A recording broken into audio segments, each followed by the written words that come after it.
Dans cette cinquième partie, nous allons nous intéresser sur la création des effets de particules ou des effets de son que l'on a rajoutés sur la lampe ici.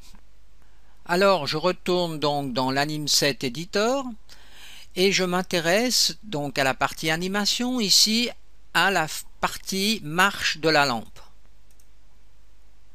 Donc là, on voit que l'on a rajouté un effet de particules qui symbolise l'éclairage de la lampe.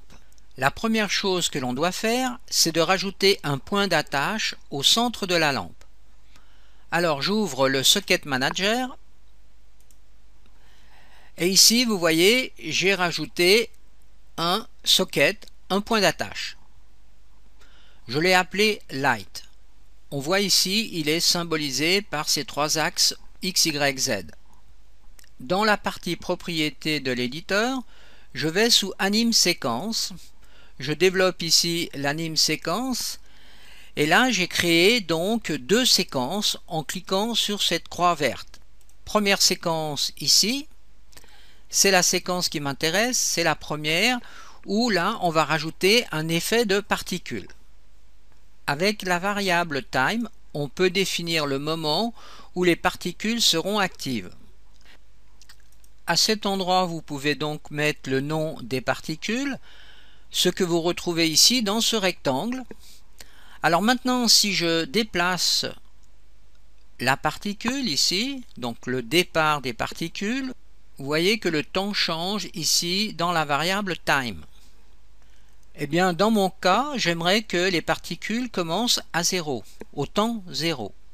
Ensuite, ici, vous avez le template. Donc, vous retrouvez ici les particules qui sont utilisées.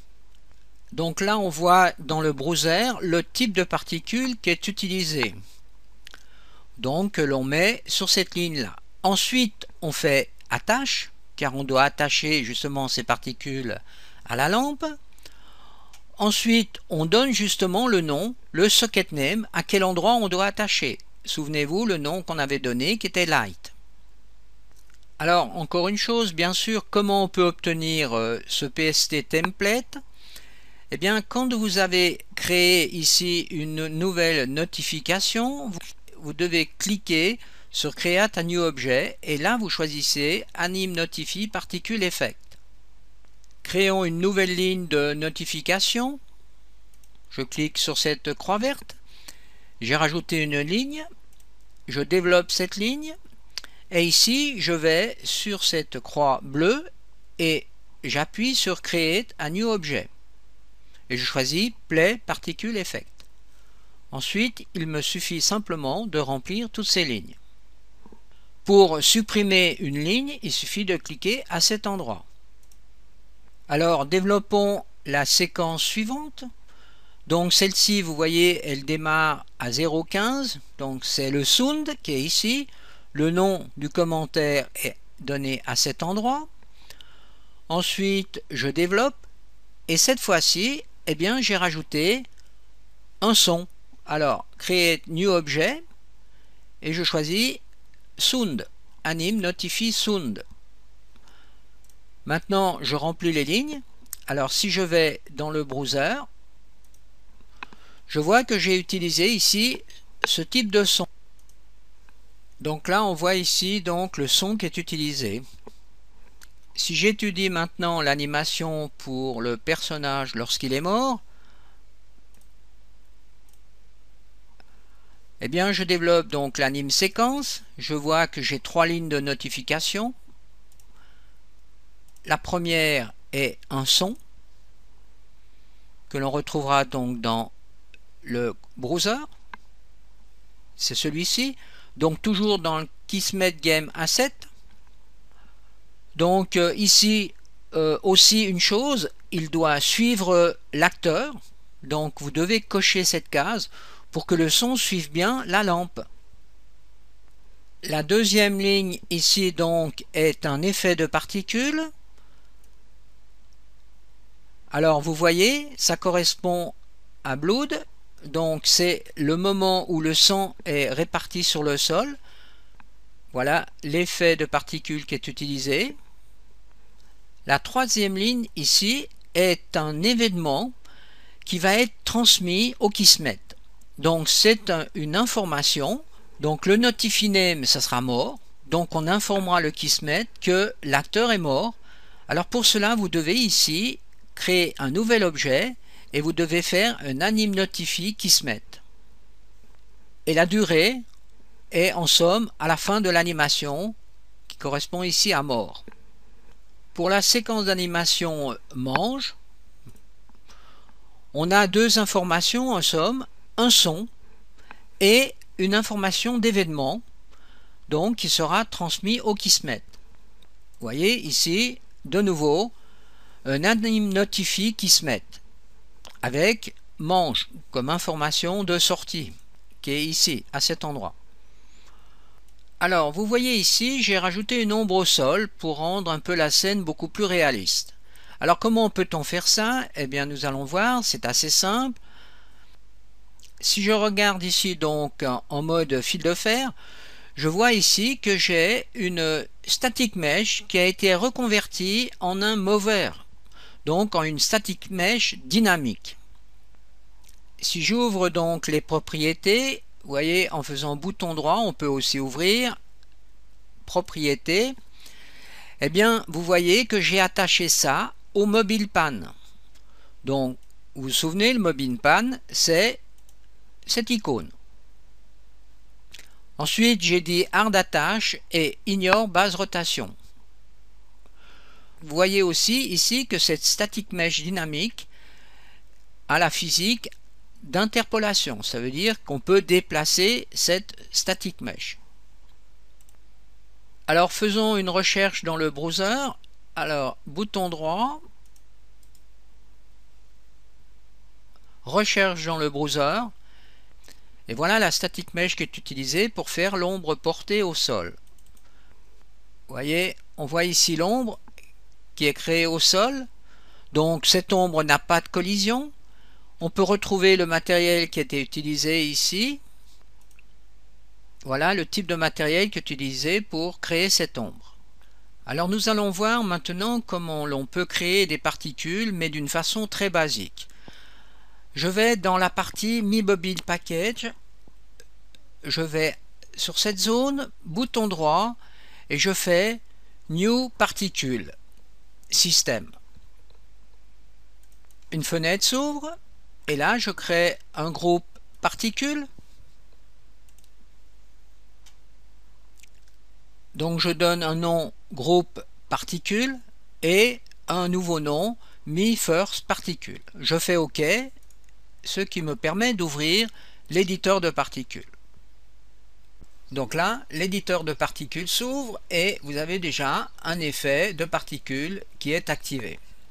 L'éditeur de particules est constitué donc de 4 fenêtres. La fenêtre Preview, la fenêtre qui crée les particules, donc à l'aide de modules. Ensuite ici les propriétés de chaque module qui est sélectionné ici. Vous voyez, quand je change ici les modules, quand je sélectionne les modules, j'ai les propriétés de ces différents types de modules. Ensuite ici vous avez une fenêtre qui va vous permettre de créer des courbes pour avoir beaucoup plus de souplesse sur la création de particules. Intéressons-nous donc en premier à la fenêtre Preview. Alors avec le bouton gauche de la souris, vous voyez que vous pouvez donc changer l'orientation de votre plan. Donc vous êtes de nouveau dans un éditeur en 3D. Là vous avez la grille qui est active ou désactive. Ici vous pouvez arrêter l'effet de particules en appuyant sur Stop ou Pause plus exactement. Et ici vous pouvez réactiver l'effet de particules. Le premier bouton ici va vous permettre de restarter votre effet de particules. Alors regardez ce qui va se passer. Au moment où je clique dessus, vous voyez que les particules partent de 0 et se recréent, se régénèrent. Ici, ils se régénéreront dans votre niveau de jeu, dans votre map. Avec le bouton droit de la souris, vous pouvez faire un zoom avant ou un zoom arrière. Ensuite, faites bien attention forcément d'avoir ce joystick activé, autrement vous n'êtes pas en real time dans la fenêtre Preview. Et ici, vous êtes en boucle. Si vous cliquez maintenant sur ce bouton, vous allez voir apparaître donc votre particule dans le browser. Ensuite ici, ce sera l'image qui sera présente justement dans le browser. Alors si je clique dessus, voilà, ce sera cette image. Voilà, j'ai capturé l'image. Vous avez donc ici à cet endroit la possibilité de voir différents paramètres. Alors par exemple, l'axe d'origine de l'émission des particules. Ici, vous avez un compteur qui compte les particules. Par exemple là, vous avez le temps, donc qui sera bien sûr défini grâce à tous ces petits modules. Avec ce bouton ici, on peut créer une simulation de déplacement sur les particules. Ce bouton nous permet de changer le mode de prévisualisation. Alors, étudions maintenant la fenêtre qui crée les particules avec ses différents modules. Première chose, vous voyez, je peux sélectionner ici le module principal et appuyer sur la touche Delete pour le supprimer. Alors, à tout moment, je peux créer un nouveau module en appuyant sur le bouton droit New Particle Sprite Emitter et les modules associés apparaissent. Je sélectionne en premier le module principal et je vois apparaître ici dans la fenêtre propriétés donc tous les paramètres disponibles. Alors première chose, vous voyez, si je clique ici à cet endroit, eh bien je désactive l'émetteur de particules. Ensuite ici vous avez, voyez, la possibilité de changer aussi le type de particules de la même façon que ici. Vous voyez, voilà. Je clique ensuite donc sur le premier module et je développe ici la partie émetteur. Et là, vous voyez, j'ai le matériel qui est utilisé à l'heure actuelle. Voilà le matériel qui est utilisé. Alors essayons déjà de changer la matière.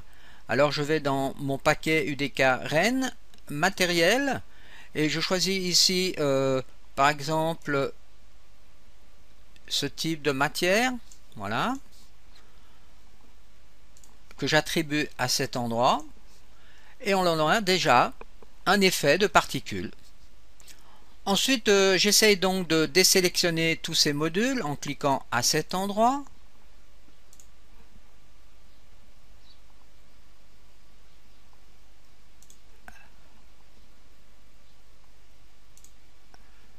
Initial size, donc c'est la grandeur au départ donc de la particule. Alors agissons par exemple sur ces paramètres maximum, donc la grandeur maximum de la particule qui est au repos en ce moment. Alors mettons une valeur de 100 pour vraiment voir la différence. Ici XY. Alors là vous voyez, j'ai positionné donc les axes en cliquant à cet endroit. La visualisation de ces axes peut être utile. Alors maintenant, si l'on active le module initial vélocité en cliquant à cet endroit, on voit déjà un autre effet de particules qui est aussi déjà très intéressant. Agissons par exemple sur ces paramètres de vélocité ici. Alors par exemple, je vais mettre ici 20. Vous voyez donc que la vitesse est beaucoup plus lente. Mettons 200.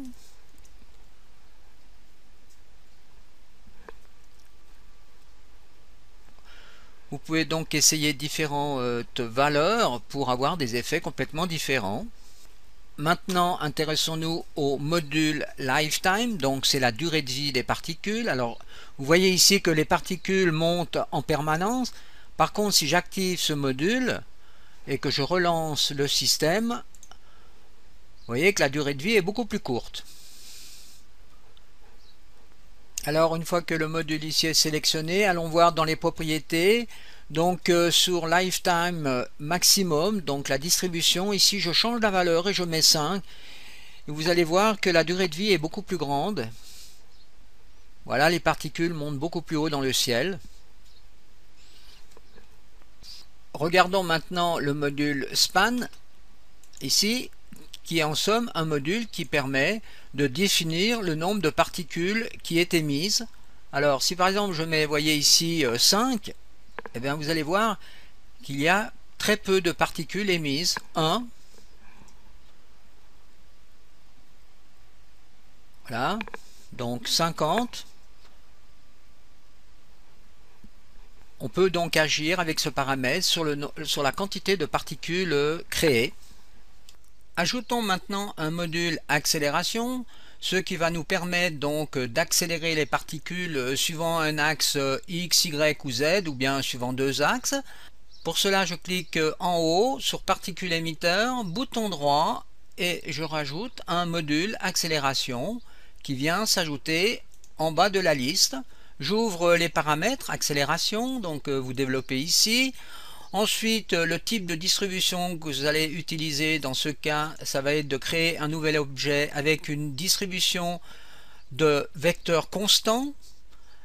Vous développez donc ici les variables x, y, z, et par exemple si l'on veut une accélération suivant l'axe des y, on va mettre ici par exemple une valeur de 150. On regarde le résultat dans la fenêtre Preview et on voit ici que les particules partent dans la direction de l'axe des Y. Vous pouvez donc à tout moment désélectionner donc le module accélération en cliquant sur cette case. Alors maintenant rajoutons un autre module, accélération Live, que je sélectionne. Je développe donc le paramètre Accel over Live. Ici distribution, et là je vais rajouter 2 points en cliquant à cet endroit. Vous voyez, 1 point, 2 points. Une fois que les 2 points sont créés, je vais commencer ici par changer, vous voyez ici, le type de particules. Je vais prendre ce type de particules pour mieux comprendre ce qui se passe avec ce module. Alors je reviens ici, je développe donc le point 0. Alors ici nous avons une valeur de temps. Alors en somme ici je vais garder l'intervalle de temps donc à 0. Donc à 0 je serai à cet endroit. Je vais donner une valeur de sortie suivant l'axe des Y donc de 200. Donc on a la même chose que le module accélération qu'on en avait précédemment. On a le même effet. Mais par contre maintenant, eh bien, sur le point 1, on va mettre un intervalle de temps donc de 0,2. Alors par exemple 0,2 secondes.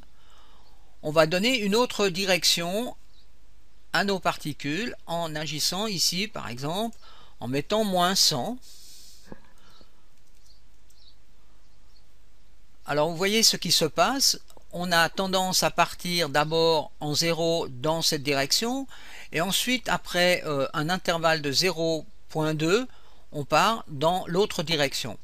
Ceci nous permet donc de mettre des particules le long d'une courbe. Alors regardons comment on peut utiliser l'éditeur de courbe avec ce module. Alors pour cela, je sélectionne cet endroit pour voir apparaître donc le module ici dans l'éditeur de courbe. Ensuite, vous voyez ici j'ai les trois axes X, Y et Z. Alors on se souvient qu'on a seulement agi sur l'axe des Y. Alors je désélectionne l'axe des Z et l'axe des X. Donc là je n'ai plus que l'axe des Y qui est ici dans l'éditeur de courbe. Donc là nous avons des outils qui nous permettent de recentrer. Vous voyez, donc là j'ai toute la courbe.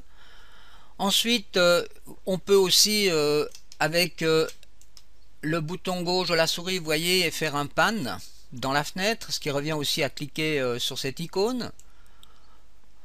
On peut aussi faire un zoom avec la molette ou bien on utilise cette icône.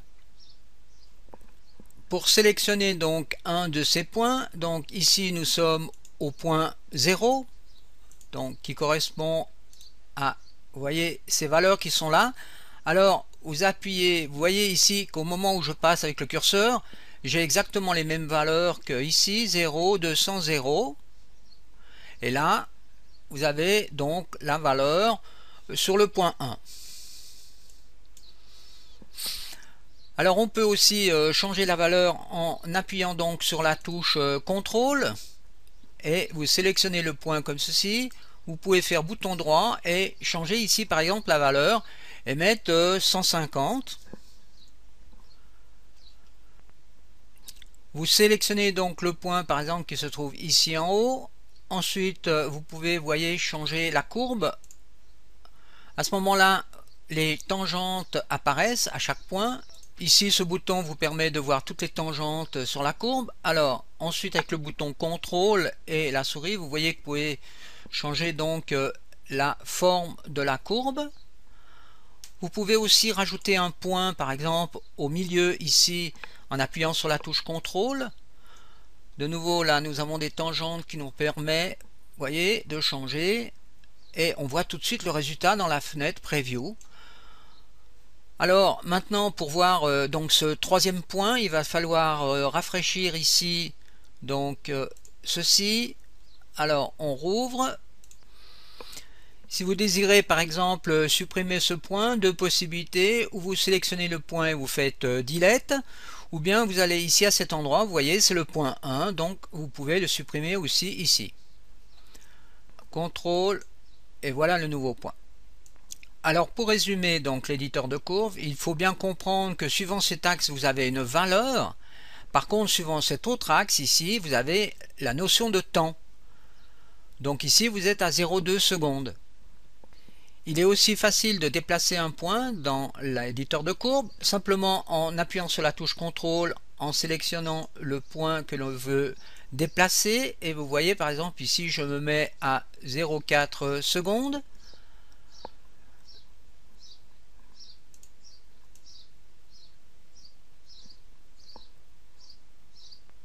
Alors essayons par exemple maintenant de modifier la courbe suivant l'axe des X. Alors je sélectionne ce point et vous voyez, si je les déplace vers le bas, on voit que les particules montent verticalement mais en tourbillon.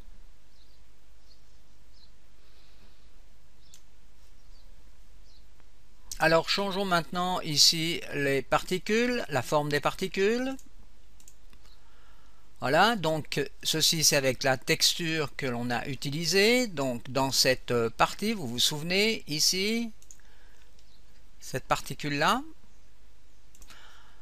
Alors je viens maintenant sur Initial Size et je vais diminuer donc ici X, Y, Z. Je vais mettre 10 pour, vous voyez, diminuer donc la grandeur des particules.